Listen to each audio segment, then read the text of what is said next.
এই মুহূর্তে রয়েছি, দেখতে পাচ্ছেন আগুনের যে লেলিহান শিখা তার সামনে কিন্তু দাঁড়িয়ে রয়েছি। এই আগুনের যে লেলিহান শিখা, সেই লেলিহান শিখা কিন্তু এখন পর্যন্ত থামানো যায়নি। দেখতে পাচ্ছেন আমার পেছনে কিন্তু এখনো আগুন জ্বলছে।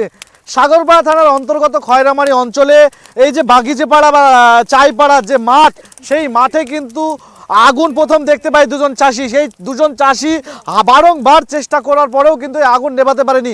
আমি ক্যামেরা পার্সনকে দেখাতে বলবো, দেখতে পাচ্ছেন আমার পেছনে কিন্তু বিস্তীর্ণ যে মাঠ রয়েছে, সেই বিস্তীর্ণ মাঠ জুড়ে কিন্তু এখনো আগুনের লেলিহান শিখা দাও দাও করে জ্বলছে। ইতিমধ্যে দমকলের একটি ইঞ্জিন এখানে এসে পৌঁছেছে, কিন্তু সেই ইঞ্জিনের পক্ষে এত বিস্তীর্ণ মাঠে দেখতে পাচ্ছেন প্রায় 400 থেকে 500 বিঘার কাছে যে আগুন, সেই আগুন কিন্তু এখনো নিয়ন্ত্রণে আসা যায়নি।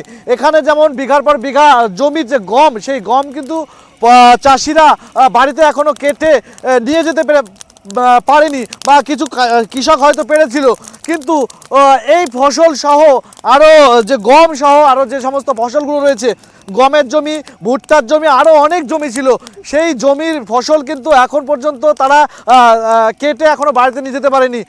স্থানীয়রা বলছেন আশেপাশে যদি দমকল থাকতো, সেই দমকল থেকে হয়তো তাড়াতাড়ি আসার ফলে কিন্তু আগুন নেভানো যেত, কিন্তু যতই পাল্লা দিয়ে দমকল থেকে দমকল আসতে যে সময় লেগেছে, আগুনও কিন্তু পাল্লা দিয়ে হাওয়ার গতিবেগে কিন্তু দেখতে পাচ্ছেন একদম বিস্তরভাবে ছড়িয়ে পড়েছে।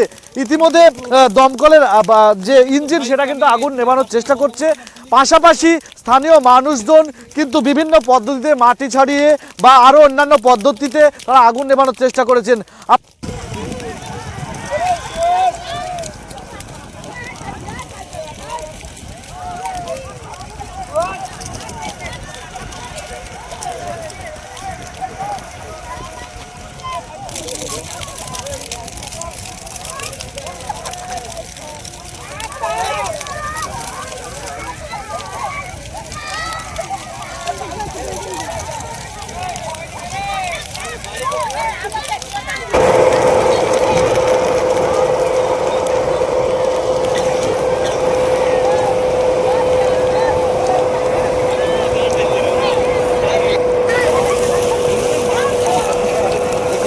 দর্শক, ইতিমধ্যেই